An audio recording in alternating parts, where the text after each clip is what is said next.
বিসমিল্লাহির রহমানির রহিম। প্রিয় শিক্ষার্থীবৃন্দ, আসসালামু আলাইকুম। আশা করি সবাই ভালো আছো, ভালোভাবে লেখাপড়া করতেছো। আমি গত দুইটা ক্লাস তোমাদের তরঙ্গ শব্দের উপর করছি। আজকে আমি এই ক্লাসটা করে শেষ করে দেব। আমি প্রথমে প্রমাণ করে যে ভি = ল্যাম্বডা এখানে প্রতিকূল প্রচলিত অর্থ বহন করে, অর্থাৎ ভি দ্বারা শব্দের বেগ বোঝায়, এফ দ্বারা কম্পাঙ্ক বোঝায়, ল্যাম্বডা দ্বারা তরঙ্গ দৈর্ঘ্য বোঝায়। তরঙ্গ সৃষ্টিকারী একটি কণা একটি স্পন্দন সম্পূর্ণ করতে যে সময় লাগে তাকে পর্যায়কাল বলে। একে টি দ্বারা প্রকাশ করা হয়। সুতরাং টি সেকেন্ডে স্পন্দন সম্পূর্ণ করে কয়টি? একটি। সুতরাং 1 সেকেন্ডে স্পন্দন সম্পূর্ণ করে 1/t। আবার তরঙ্গ সৃষ্টিকারী কণা 1 সেকেন্ডে যতগুলো স্পন্দন সম্পূর্ণ করে তাকে কম্পাঙ্ক বলে। একে এফ দ্বারা প্রকাশ করা হয়। তাহলে সুতরাং এফ = 1/t। এখানে 1 সেকেন্ডে এখানে কম্পাঙ্ক স্পন্দন সম্পূর্ণ করে 1/t, আর 1 সেকেন্ডে যতটা স্পন্দন সম্পূর্ণ করে তাকে প্রকাশ করা হয় এফ দ্বারা, অর্থাৎ কম্পাঙ্ক এফ। এই এফ = 1/t। এই সম্পর্কটা আমরা কালকেও বের করছি, আজকে আমাদের এখানে প্রয়োজন। আবার একটি পূর্ণ স্পন্দনের সময় তরঙ্গ যে দূরত্ব অতিক্রম করে, অর্থাৎ একটা পূর্ণ স্পন্দন সম্পূর্ণ করতে তরঙ্গের যে সময় লাগে সেই সময় তরঙ্গ যে দূরত্ব অতিক্রম করে তাকে তরঙ্গ দৈর্ঘ্য বলে। একটা ল্যাম্বডা দ্বারা প্রকাশ করা হয়। তাহলে একটা পূর্ণ স্পন্দনের সময়টা কতটুকু? টি। একটা পূর্ণ স্পন্দনের সময়টা পর্যায়কাল টি। সুতরাং টি সেকেন্ডে তরঙ্গ অতিক্রম করে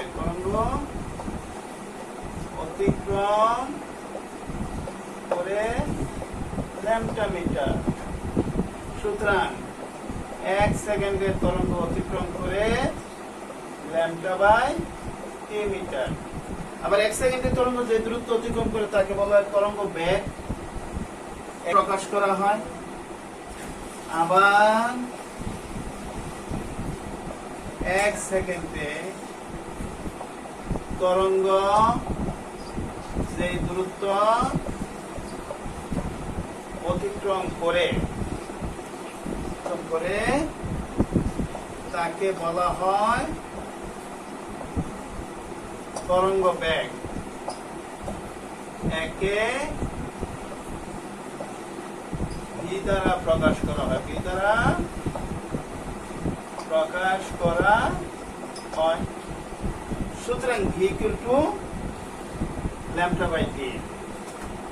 সুতরাং ভি = λ/t। সুতরাং ভি f ল্যাম্বডা, যেহেতু 1/t = f। তাহলে আমাদের এই ফর্ম এসে গেছে। আমরা এই চ্যাপ্টারে যেই গাণিতিক সমস্যাগুলো করতে যে সকল সূত্রগুলি দরকার তার মধ্যে দুইটা সূত্র আমাদের এখানে এসে গেছে।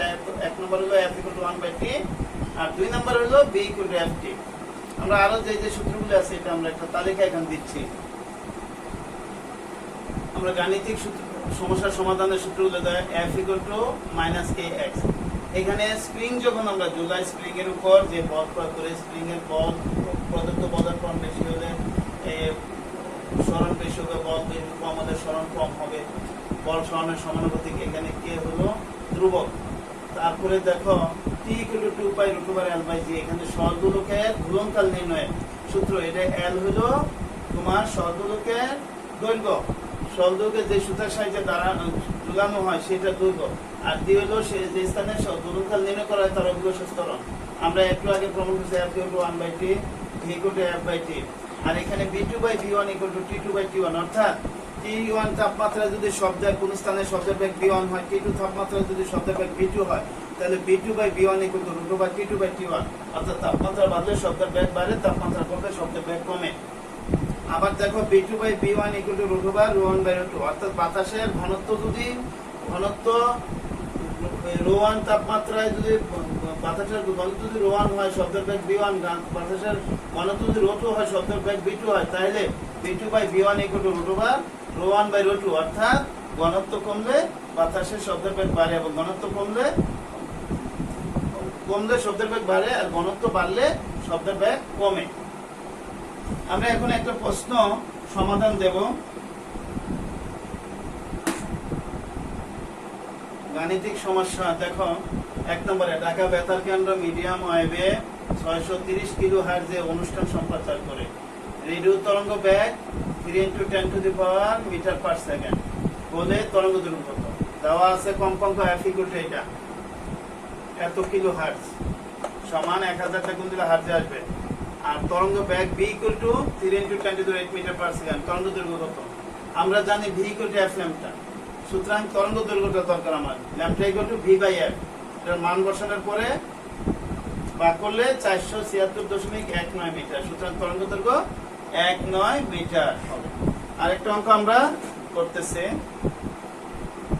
আমরা আরেকটা অঙ্ক 2 নম্বরে কোন এলাকায় শীতকালে বাতাসের তাপমাত্রা 20 ডিগ্রি সেলসিয়াস এবং গ্রীষ্মকালে বাতাসের তাপমাত্রা 40 ডিগ্রি সেলসিয়াস। ওই তাপমাত্রায় শীতকালে শব্দের ওই এলাকায় শীতকালে শব্দের বেগ 342 মিটার পার সেকেন্ড হলে গ্রীষ্মকালে শব্দের বেগ কত? সমাধান দেওয়া আছে শীতকালে বাতাসের তাপমাত্রা T1 সমান 20 ডিগ্রি সেলসিয়াস, এটাকে কেলভিনে নিলে 273 যোগ করলে 293 কেলভিন। গ্রীষ্মকালে বাতাসের তাপমাত্রা T2 সমান 40 ডিগ্রি সেলসিয়াস, 40 যোগ 273 কেলভিন সমান 313 কেলভিন। শীতকালে শব্দের বেগ বাতাসের শব্দের বেগ শীতকালে বাতাসে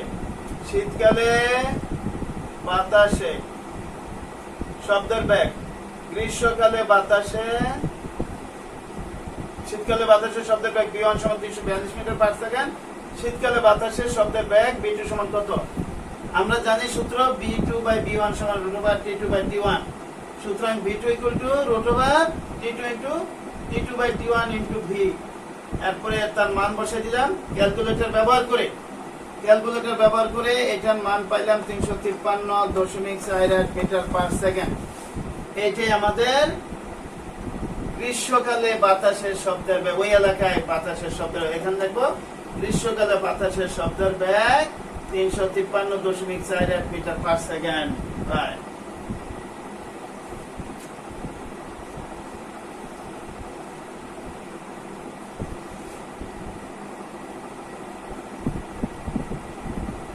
আমরা দুইটা অঙ্ক করছি।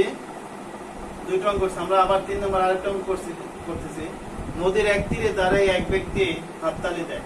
হাততালির শব্দ নদীর অপর তীর হতে 1.5 সেকেন্ড পরে ফিরে এসে প্রতিধ্বনি শোনা গেল। ওই সময়ে বাতাসের শব্দের বেগ 340 মিটার পার সেকেন্ড। নদীর বিস্তার কত? দেওয়া আছে কি শব্দের বেগ 340 মিটার পার সেকেন্ড। আর এই প্রতিধ্বনি ফিরে আসতে অত উষ্ণ থেকে শব্দ সৃষ্টি হইয়া ওই পারে যাইয়া প্রতিফলিত হয়ে আবার প্রতিধ্বনি রূপে ফিরে আসতে সময় লাগছে 1.5 সেকেন্ড। মনে করি নদীর বিস্তার 2 মিটার, তাইলে এই t সময়ে শব্দ 2d মিটার দূরত্ব অতিক্রম করে, সুতরাং 2d = b × t, v × t বা d = b × t/2 বা d = b এর মান হলো 340 পূরণ d এর মান 1.52 মিটার একক। এখানে হবে একক, তো এটা যদি কাটে 170 সমান 255 মিটার। তাহলে সুতরাং নদীর বিস্তার 255 মিটার। সুতরাং নদীর বিস্তার 255 মিটার। আমাদের 2 নম্বর অঙ্কে দেখো, 2 নম্বর অঙ্কে একটা ভুল করেছি। 2 নম্বর অঙ্কে তোমার গ্রীষ্মকালে বাতাসের তাপমাত্রা ওইখানে 40 ডিগ্রি, আসলে বাংলায় লিখে ফেলছি, এটা 40 ডিগ্রি সেলসিয়াস হবে, এটা বাংলায় 40 ডিগ্রি হবে, 80 ডিগ্রি হবে না। এটা ইংরেজি শব্দে যেহেতু ইংরেজিতে লিখছে, এটা তো 80 ডিগ্রি বোঝায় না, 80 ডিগ্রি, 40 ডিগ্রি সেলসিয়াস। তাহলে সুতরাং নদীর বিস্তার 250 মিটার। আমরা আরেকটা অঙ্ক করে শেষ করে দেব। আমরা আরেকটা অঙ্ক, একটি শব্দ উৎস প্রতিফলক পৃষ্ঠের মধ্যবর্তী দূরত্ব 22 মিটার। ওই সময় বা ওই স্থানে বাতাসের তাপমাত্রা 25 ডিগ্রি সেলসিয়াস। 0 ডিগ্রি সেলসিয়াস তাপমাত্রায় শব্দের বেগ 330 মিটার পার সেকেন্ড। 1 নম্বর প্রশ্ন, শব্দ উৎস থেকে প্রতিফলক পৃষ্ঠের নিকট পৌঁছানোর সময় বের করো, অর্থাৎ শব্দ উৎস হইতে প্রতিফলক পৃষ্ঠে যেতে কত সময় লাগে। 6 নম্বর প্রশ্ন, 30 ডিগ্রি সেলসিয়াস তাপমাত্রায় প্রতিধ্বনি শোনা যাবে কিনা ব্যাখ্যা করো। আমরা ক নম্বরের সমাধান করছি, ক নম্বরের সমাধান, সমাধান ক নম্বরে দেখো দেওয়া আছে উৎস প্রতিফলক পৃষ্ঠের মধ্যবর্তী দূরত্ব d সমান 22 মিটার। 0 ডিগ্রি সেলসিয়াস তাপমাত্রায় শব্দের বেগ v1 সমান 3 degree Celsius metre per second. 25 degree Celsius তাপমাত্রায় শব্দের বেগ কত? 0 ডিগ্রি সেলসিয়াস তাপমাত্রা T1 সমান 273 কেলভিন, 25 ডিগ্রি সেলসিয়াস তাপমাত্রা T2 সমান 25 প্লাস 273 কেলভিন সমান 298 কেলভিন। সূত্র আমরা জানি V2/V1 সমান √T2/T1 বা V2 = T2/T1 * V1 সমান √298/273 * 330 মিটার পার সেকেন্ড। এটা ক্যালকুলেটরের সাহায্যে কাজ করলে হবে 344 মিটার পার সেকেন্ড, অর্থাৎ 25 ডিগ্রি সেলসিয়াস তাপমাত্রায় বাতাসের শব্দের বেগ এত 25। সুতরাং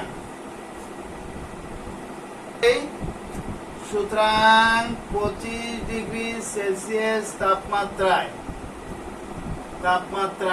শব্দের বেগ V2 সমান 344.78 মিটার পার সেকেন্ড।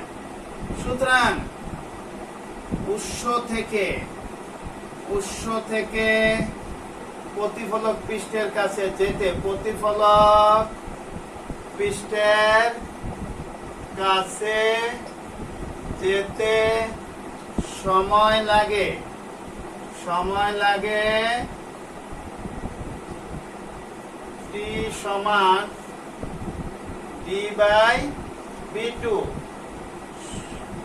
সমান T হলো 22 আর V2 হলো 344.78 সেকেন্ড সমান 0.064 সেকেন্ড প্রায়। এটাই অ্যান্সার। অর্থাৎ উৎস থেকে প্রতিফলক পৃষ্ঠের কাছে যেতে সময় লাগে 0.064 সেকেন্ড প্রায়। আমাদের খ নম্বরের সমাধানটা দেখো, ওই আগের কথাগুলো উৎস প্রতিফলক পৃষ্ঠের মধ্যবর্তী দূরত্ব d = 22 মিটার, 0 ডিগ্রি সেলসিয়াস তাপমাত্রায় শব্দের বেগ v = এত 30 ডিগ্রি, এখানে ওইখানে ছিল 25 ডিগ্রি সেলসিয়াস তাপমাত্রা, এখানে হলো শুধু তাপমাত্রা 30 ডিগ্রি সেলসিয়াস তাপমাত্রায় শব্দের বেগ v3 সমান কত? 0 ডিগ্রি সেলসিয়াস তাপমাত্রা T1 সমান এত, 30 ডিগ্রি সেলসিয়াস তাপমাত্রা T3 সমান এত। আমরা জানি V3/V1 = √T3/T1 বা এত = এখানে V3 এর মান পাইলাম 347.66 মিটার পার সেকেন্ড। এখানে এই 30 ডিগ্রি সেলসিয়াস তাপমাত্রায় শব্দের বেগ 347.66 মিটার পার সেকেন্ড। শব্দটি প্রতিফলিত হয়ে উৎসের কাছে ফিরে আসতে দড়ি শব্দ প্রতিফলিত হয়ে উৎসের কাছে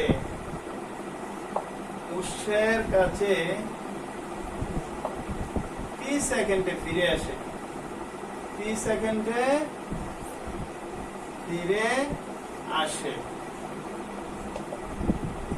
দেওয়া আছে 30 সেকেন্ড দেওয়া আছে উৎস ও প্রতিফলক পৃষ্ঠের মধ্যবর্তী দূরত্ব টি সমান 22 মিটার। সুতরাং শব্দ টি সময়ে অতিক্রম করে, সুতরাং শব্দ টি সেকেন্ডে অতিক্রম করে, টি সেকেন্ডে অতিক্রম করে সমান 2d মিটার সমান 2 গুণন 22 মিটার সমান 44 মিটার। 44 মিটার। সুতরাং 2d সমান into d, b3 into t। আমার দরকার সময়টা, b3 ইন্টু t। সুতরাং t equal to 2d by b3 সমান 2d হলো 44, b3 হলো 347.66 সেকেন্ড, 0.127 সেকেন্ড প্রায়। তাহলে প্রতিধ্বনি শোনার ন্যূনতম সময় হলো 0.1 সেকেন্ড, যা শব্দ অনুভূতি স্থায়িত্বকাল, যাহা শব্দ অনুভূতি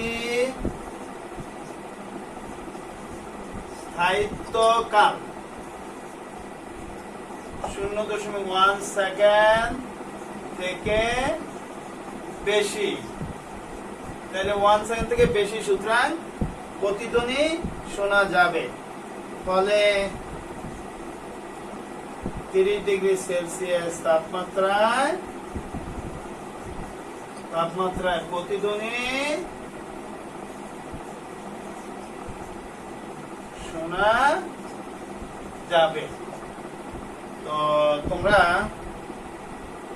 পাঠ্য বইয়ের যে উদাহরণের অঙ্কগুলো আছে এগুলো দেখবে, কিছু তোমরা অন্য সমাধানও দেখার চেষ্টা করো। তো আমার বিশ্বাস আমি যে সূত্রগুলো দিয়েছি, অঙ্কগুলো দিয়েছি, এগুলো যদি তোমরা করো অন্য অঙ্কগুলি করতে তোমাদের সহজ হবে। তো আশা করি তোমরা সবগুলি দেখবে, পিছনের ক্লাসগুলো দেখবে, এগুলো দেখবে, তাহলে আমার বিশ্বাস এই চ্যাপ্টার থেকে কোনো প্রশ্ন আসলে তোমরা চেষ্টা করতে পারবে উত্তর করার। আজকে আমি তোমাদের সাথে এখানে শ্রেণী কার্যক্রম সমাপ্ত করতে চাচ্ছি।